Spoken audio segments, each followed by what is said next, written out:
Hi, it's Chris Moore with Senior Remodeling Experts. Welcome to Aging in Place is a Team Sport. It's a video series where we talk to different providers. We explore how families, professionals, and communities can come together to help older adults live safely, comfortably, and independently at home.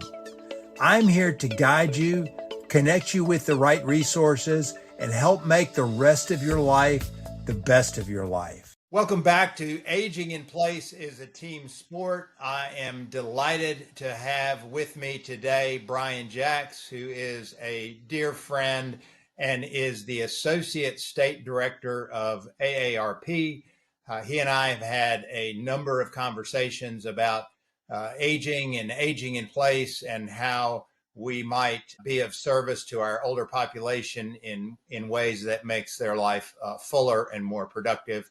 So welcome, Brian, and tell us a little bit about your background and your point of view with how you serve the aging population in the state of Virginia. Sure. Well, thanks so much for allowing me to be part and share a bit about what AARP Virginia, that's the state office that represents AARP here throughout the Commonwealth.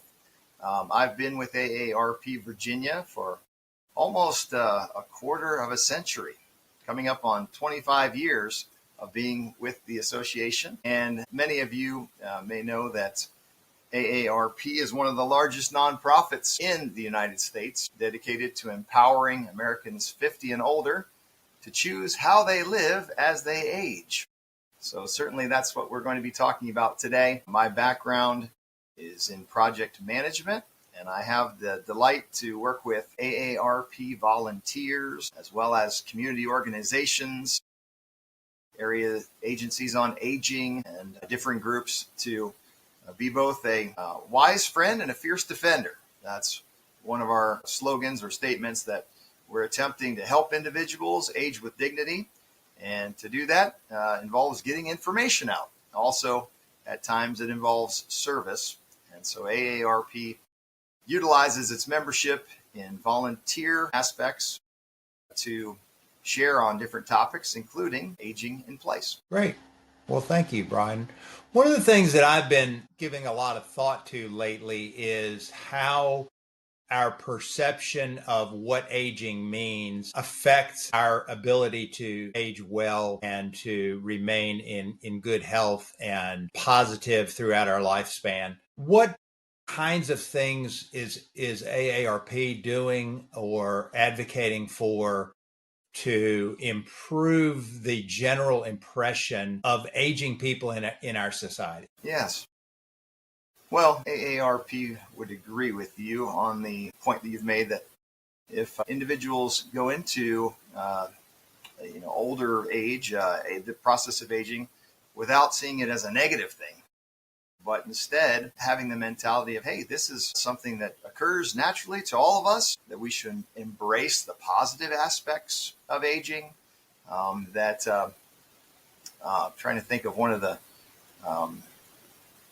previous statements that was made, or a book actually that was written by our former CEO, that was in terms of disrupting aging, a sense of recognizing that there are many blessings that come along with aging. That's not always the case for everyone, and certainly taking care of one's health and being prepared for aging, prepared for different stages of life in advance. I'll say this, and that is that AARP has always been committed to helping people have key information that helps walk through the decisions of life.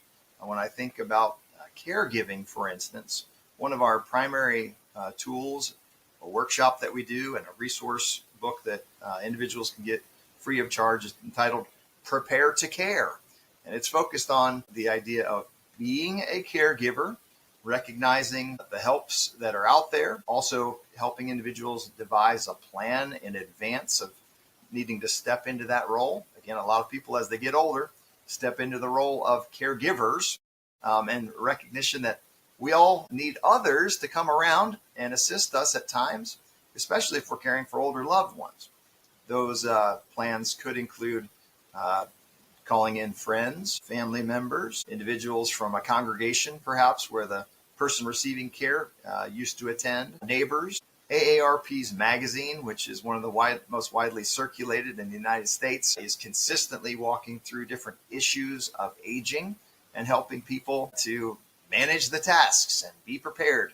And that is everything from how to save money to fun and exciting ways to recreate and be empowered as one gets older.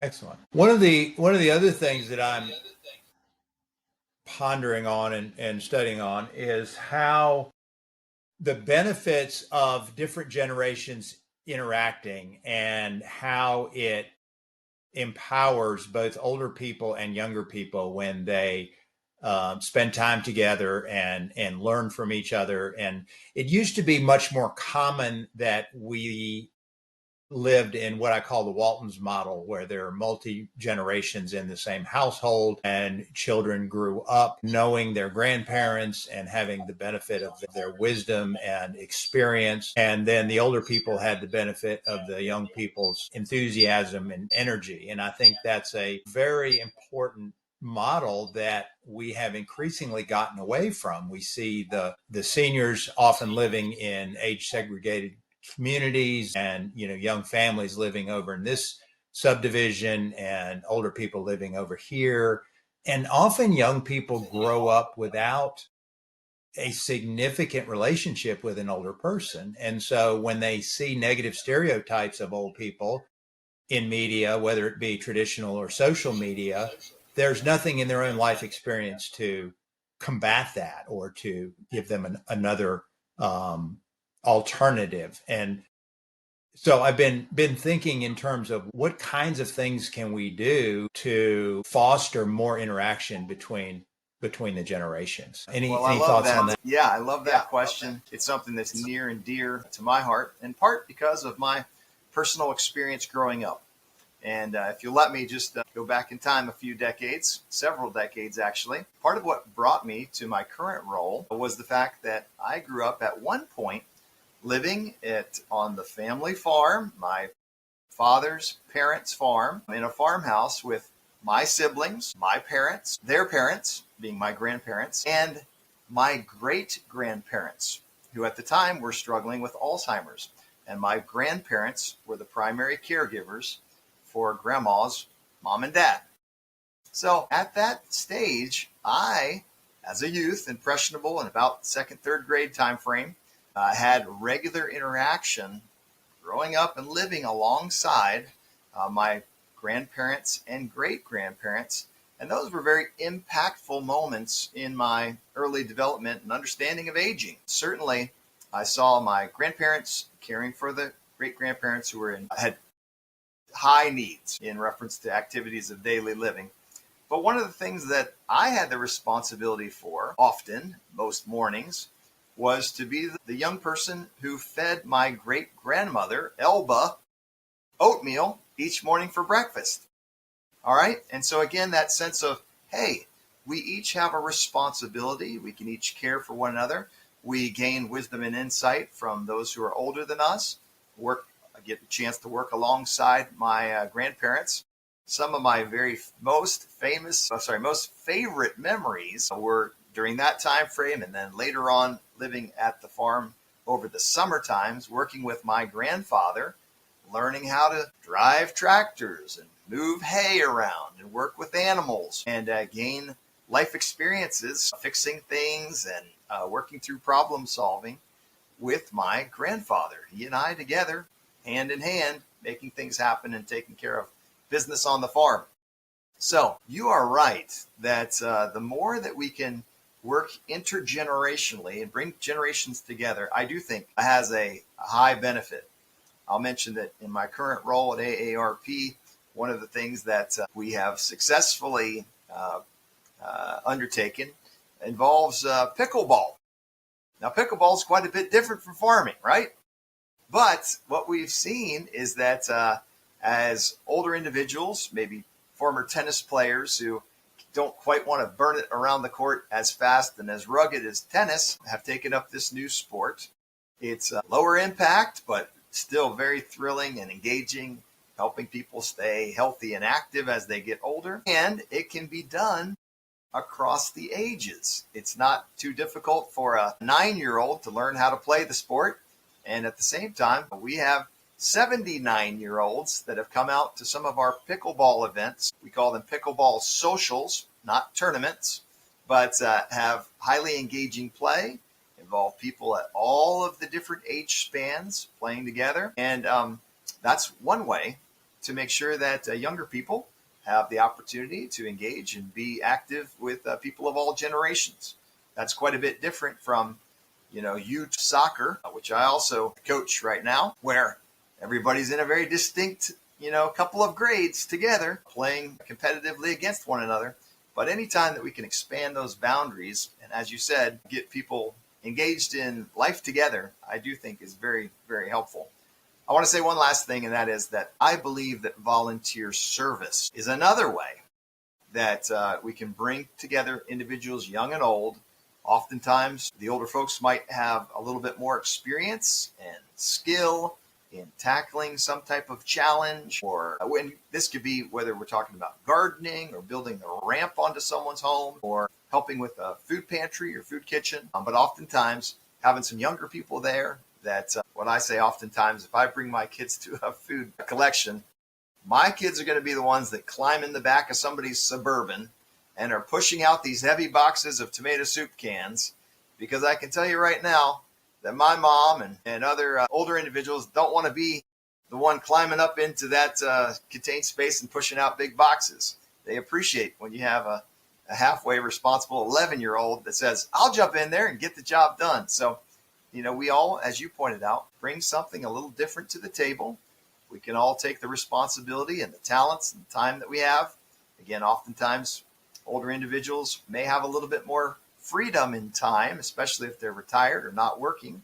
And so to team up in those kind of ways, I do think makes a big impact on everyone's quality of life, in a sense that, hey, as a society, we're in this together and we can work together for the benefit of all. That matures the younger people as they're growing up, and also brings a sense of energy and purpose to the older ones who are mentoring and guiding.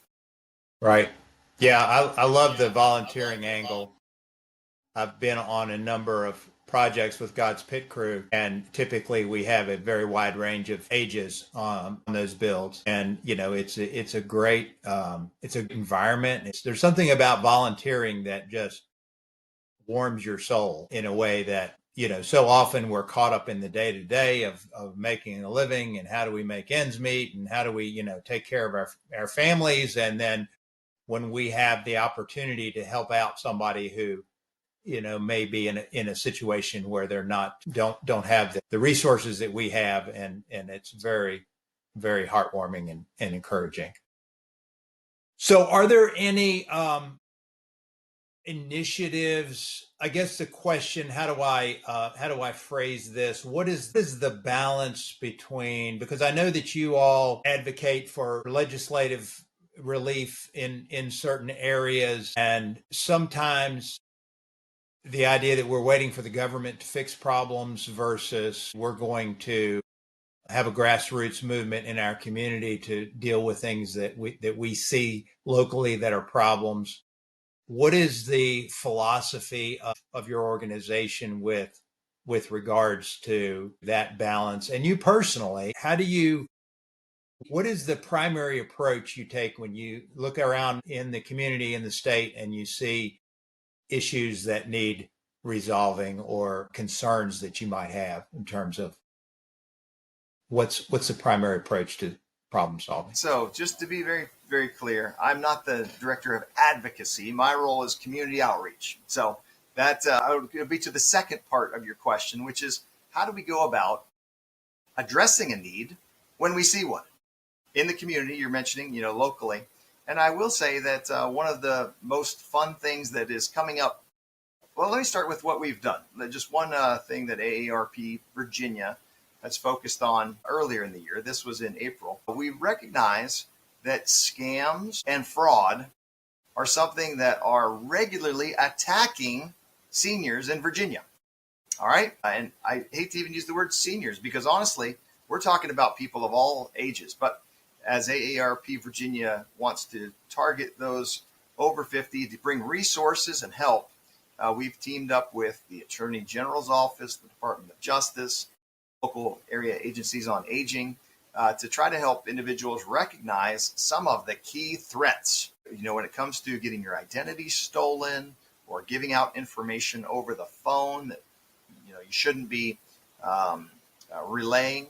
AARP Virginia has worked very hard to make sure that we have, first of all, trained speakers, volunteers who have walked through a process of being trained on current scams and frauds, thinking about the overall general tactics used against individuals 50 and over. And in April, one of the things that we did was hold a big scam jam, scam focused event.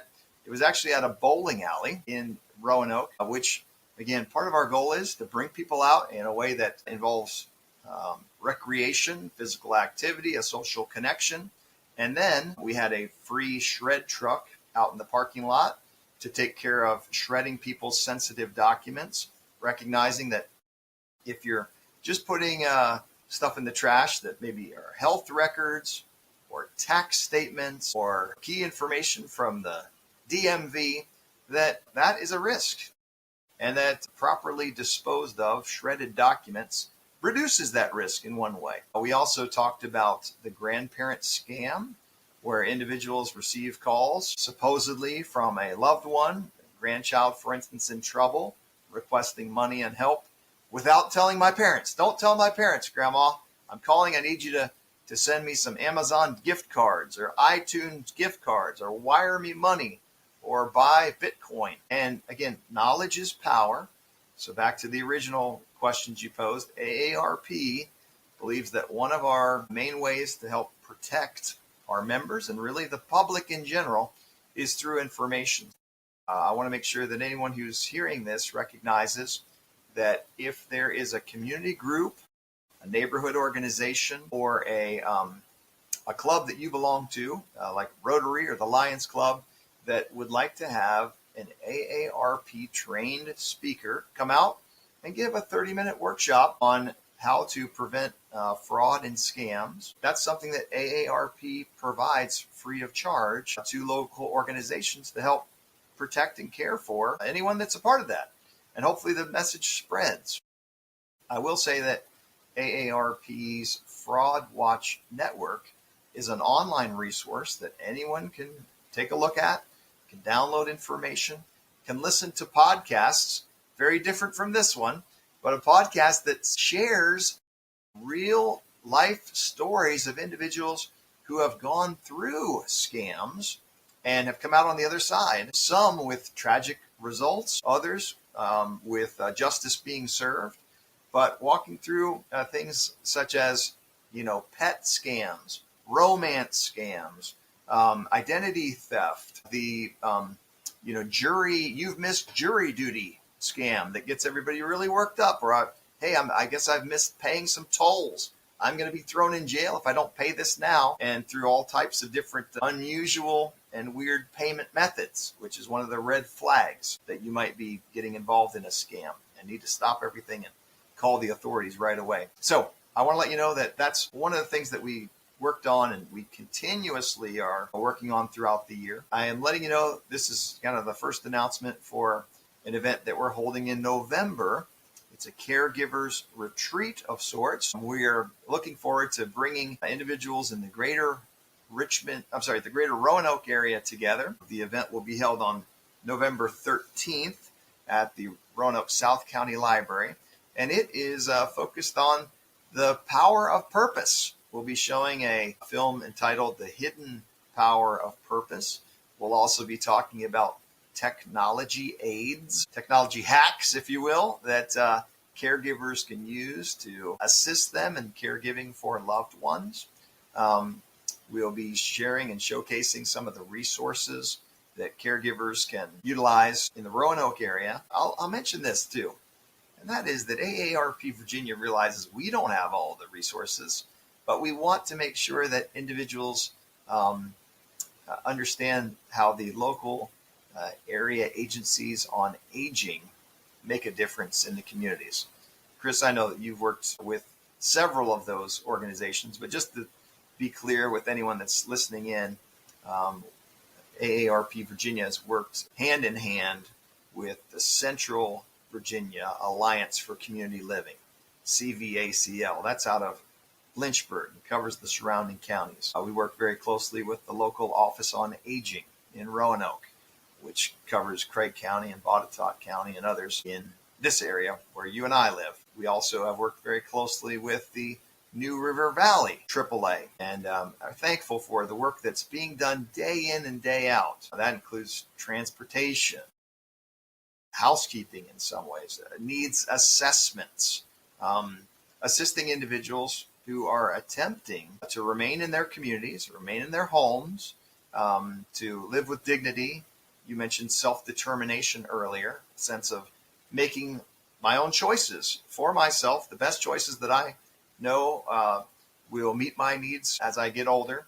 And I'll just want to point out one of those exciting initiatives that the New River Valley AAA has worked on called Aging in Community. There are a number of resources online, videos, a downloadable workbook that individuals can prepare for their own needs going forward. I'm thankful that AARP Virginia, our local chapter in the New River Valley, as well as Virginia Tech and other professionals in the realm of aging, have worked together with the New River Valley Area Agency on Aging to put together this resource. And at times, there are workshops that are held in the communities that help people walk through some of those key aspects. I've actually pulled up the website here. Individuals can take a look at NRV, that's for New River Valley, AOA.org, and look up Aging in Place, where this workshop is outlined, focusing on the topics of housing, health and wellness, transportation, personal finance, social connection, and growth. And I want to let you know that to properly receive care, to be a caregiving recipient, each and every one of those aspects needs to be addressed in some way to help individuals maintain function and connection and proper health. And so I'm letting you know that that's one of the things that AARP points to and assists with when those types of workshops are being held, whether that's in Floyd County or Craig County. There's one that's going to be coming up in Lynchburg, as a matter of fact, on November 18th. I believe that you've been a speaker at some of those Aging in Place workshops. I've had the opportunity to do the same. And I'm just, again, thankful for organizations like the Beard Center on Aging at the University of Lynchburg that come together to assist and help people as they consider getting older, preparing wisely in advance for those needs that will no doubt pop up. And it's better to plan ahead rather than wait until the moment of crisis. Absolutely. And I actually have Ray Parks, who's the executive director of the New River Valley Agency on Aging, coming on this program this afternoon. Now, do you have a calendar on your website where people could go to see what some of these different events that you've been mentioning are and what's available in their communities? Yes, we do. I would encourage people to take a look at the AARP Virginia website as a whole. There is a community calendar on that lists the different activities that we're hosting, not only in person, but also online. So the website to take a look at is aarp.org/VA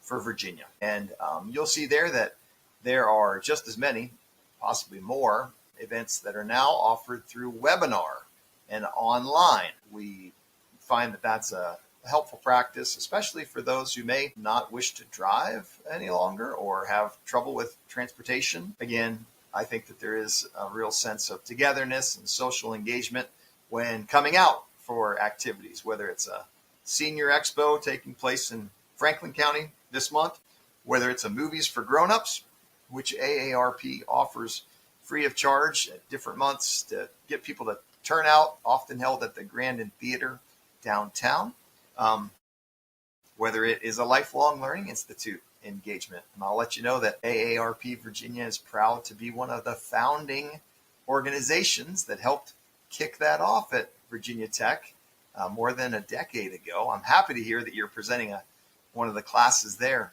Chris, because I know that they have high turnouts and there's a real sense of togetherness in the general community that the Virginia Tech Lifelong Learning Institute has formed. I do want to put in a plug for AARP's local chapters. Many individuals who are AARP members say, okay, I know I'm a member. That's at the national level. I send my form in to DC address. But I'm happy to say that here in Virginia, we have volunteer service chapters that exist in the New River Valley, meeting at the Blacksburg Community Center. We have 2 chapters that are in the greater Roanoke area. And individuals can find out if there's a chapter located near them by looking at our chapter locator tool. And to do that, the best and easiest address to speak out loud is to go to aarp.org/volunteer. And if you search by chapter or chapter finder, you will be connected to a form that you can put in your zip code and find local chapters. Most of those chapters meet monthly.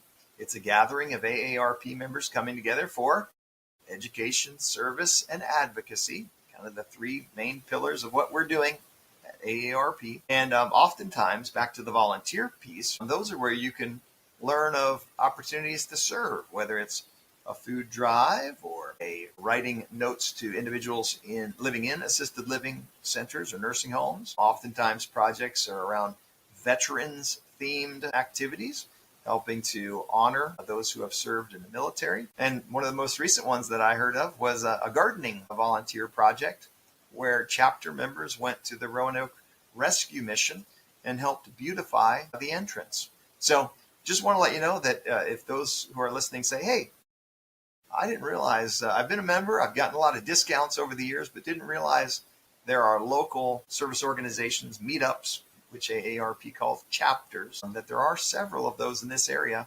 that individuals tuning in might want to take part in. Awesome.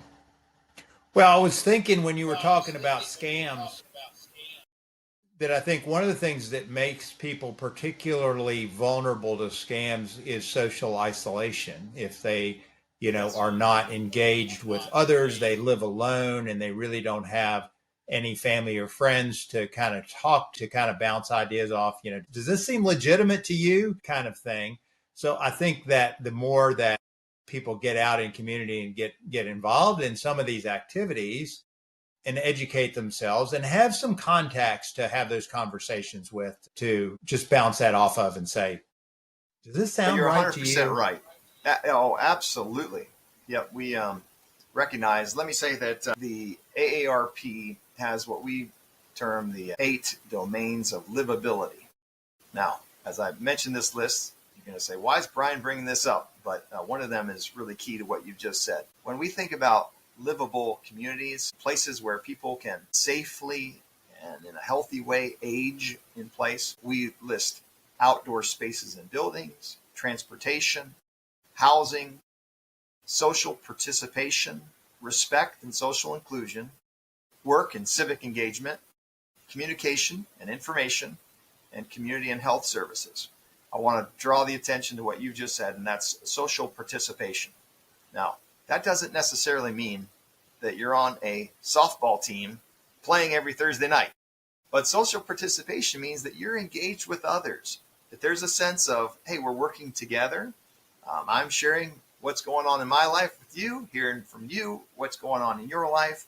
We're teaming up and living life together.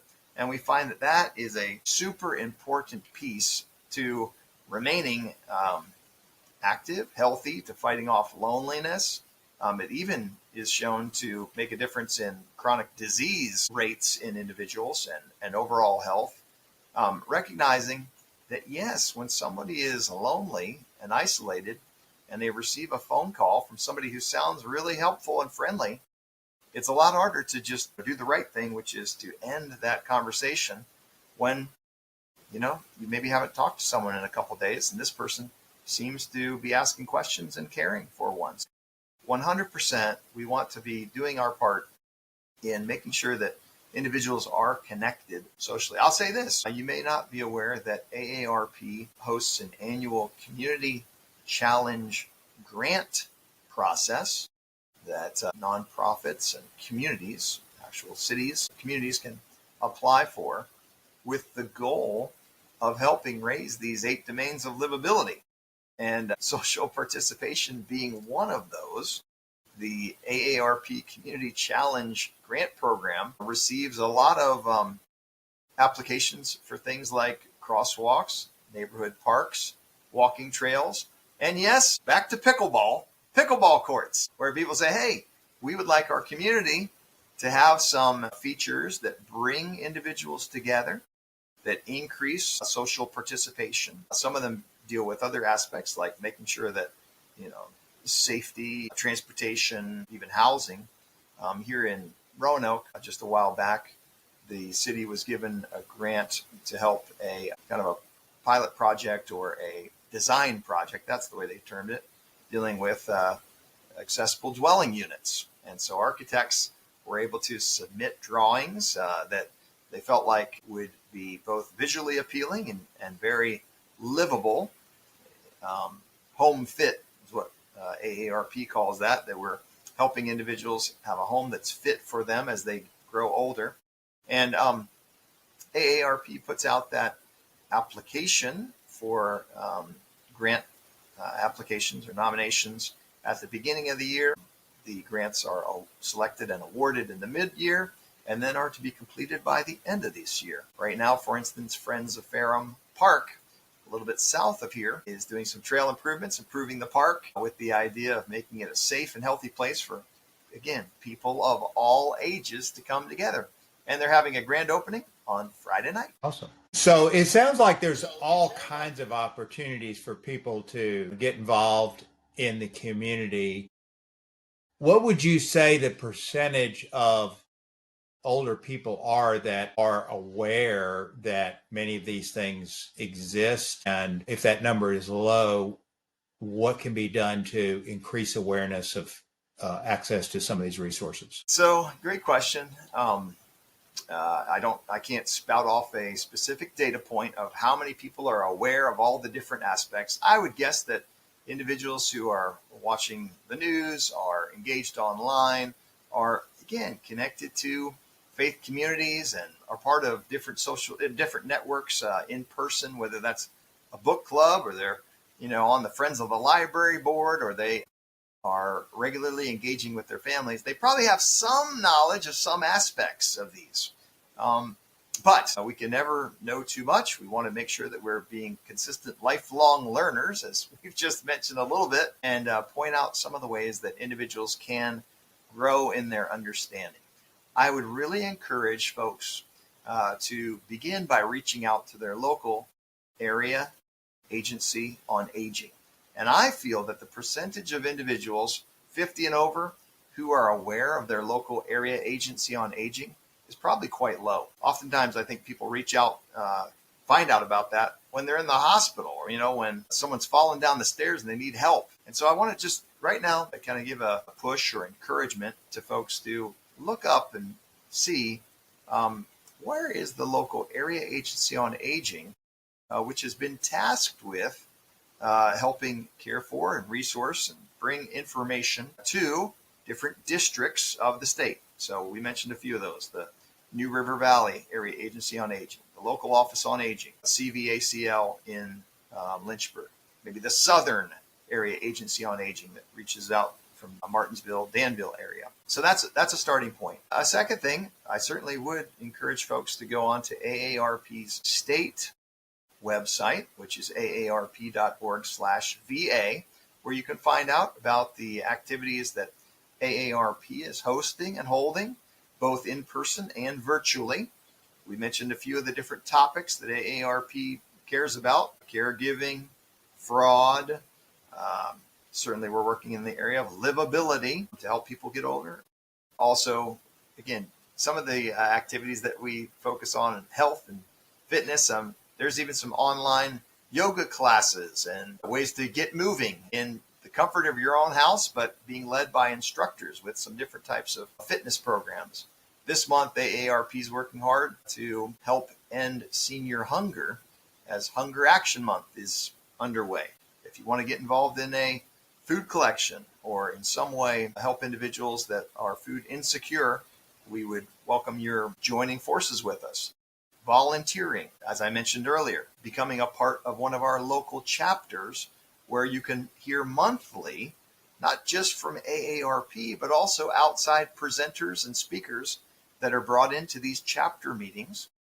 There's the social participation of being engaged with others, but secondly, also receiving information directly from the presenters that turn out and share on these different topics and topics of interest to the community in which you live. So those are some of the aspects.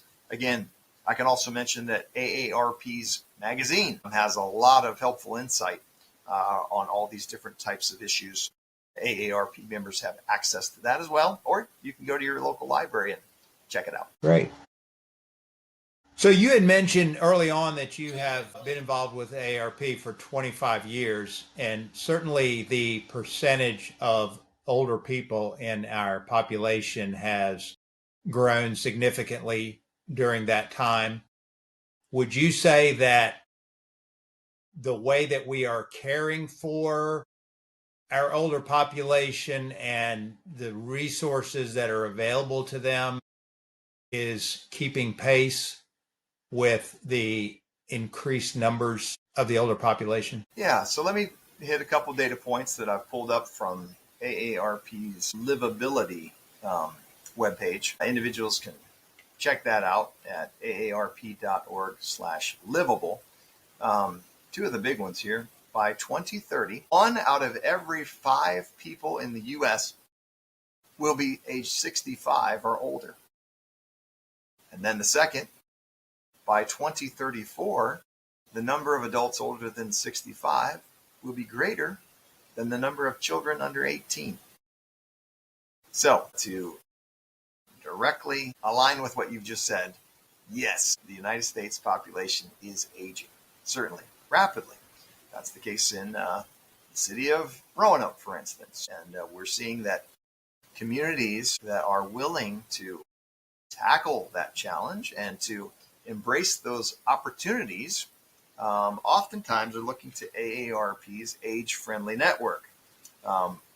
Many may not be aware that AARP offers helps to communities and communities and counties and cities, towns that say, hey, we want to make sure that we are thinking proactively and making steps to ensure that our community can adequately meet the needs of people 50 and over, 65 and older, 85 and older, as that the highest level of age group is what's transforming and growing even more than, let me say this, I want to back up just a second and say that the oldest age group that we have now was not something that existed 100 years ago or even 50 years ago. We're extending the longevity of individuals. And so communities need to make sure that we are tailoring our services, meeting the needs of that highest age grouping. And I'll say that AARP, trying to assist communities,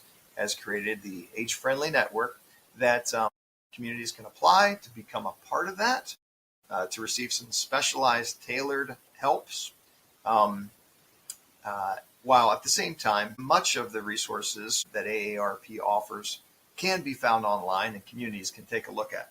As I'm on the website right now, again, I want to encourage individuals to take a look at aarp.org/livable and recognize that we have information and inspiration for local leaders, which outlines not just what the community challenge grants, but also a livability index, different how-to guides and toolkits that local leaders can pull from, a livable newsletter that showcases best practices from other communities. I did briefly mention the housing design competition toolkit. There's one that we have here that helps communities do a walk audit, recognition of, hey, how easy is it to get around if I can no longer drive and I need to get to the supermarket, go to a place of worship, interact with my friends, perhaps make it down to the park. And those are different tools that AARP offers to help communities be prepared for those challenges that exist when an aging population exists. Do you feel like I've answered your question clearly, or do you feel like that I've skirted around the edges, Chris? No, no, absolutely. And you've brought up a lot of resources and your website, and I'm assuming that most of this information can be found on your website for people that have an interest and want to learn more. It can. And I just want to point out that when I've mentioned some of these aspects of cities, more of a tighter space, I think about sidewalks. Also, AARP is focusing on rural communities, attempting to come up with solutions around rural livability.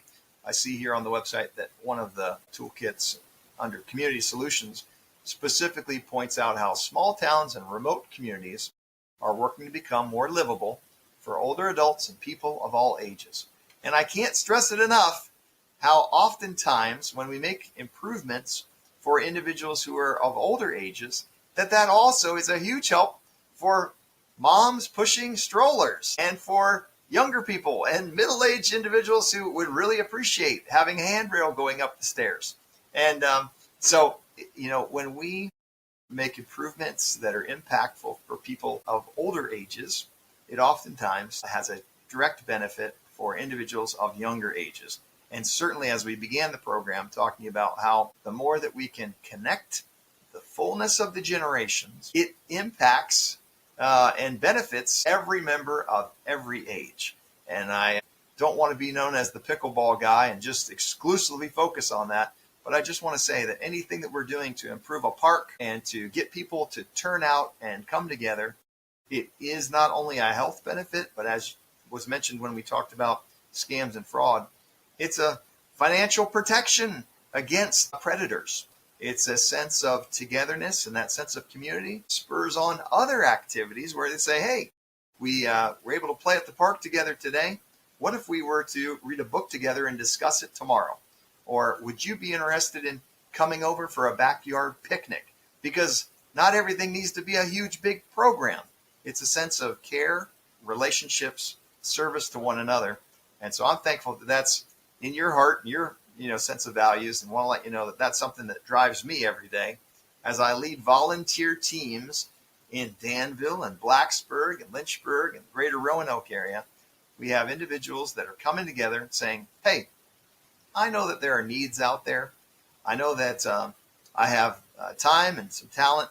I'm willing to engage and give back, and recognizing again that hidden power of purpose, that when individuals are waking up in the morning with a sense of, hey, I'm needed.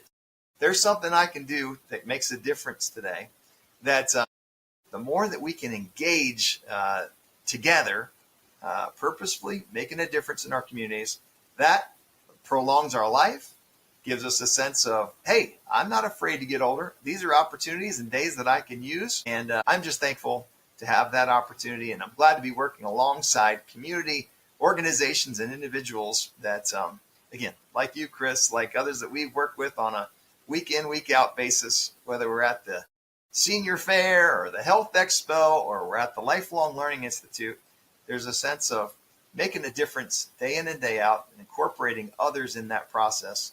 Thanks so much for giving me the opportunity today to share a little bit about that and from my perspective. Yeah, well, I'm so glad to have you, Brian. And I love that you're stressing that sense of purpose, because I feel like that's something that gets lost in retirement often. And I'm kind of pushing back a little bit against the whole idea of retirement. On a farm, when we retire a piece of equipment, it's because it's no longer useful. And I think that we need to reframe the whole idea of retirement as maybe shifting gears from one activity to another, from one purpose to a different, or a shift in purpose, rather than I'm retiring because I'm no longer useful, because the resources and the knowledge and the wisdom of our older generation is very useful and very needed in our society. Hopefully we can all work together and get that word out and make an impact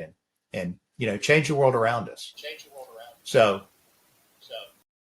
thanks again for being here, Brian. Really, really excited about all the work that you're doing, and look forward to seeing you at the next senior event that we end up at together. Thank you, Chris. So thank you all for watching another Aging in Place as a Team Sport. I hope you will subscribe to our channel and comment and like, and let me know if there are other guests that you'd like to see on this program, and I will do my best to get them on. So thanks again and have a great day.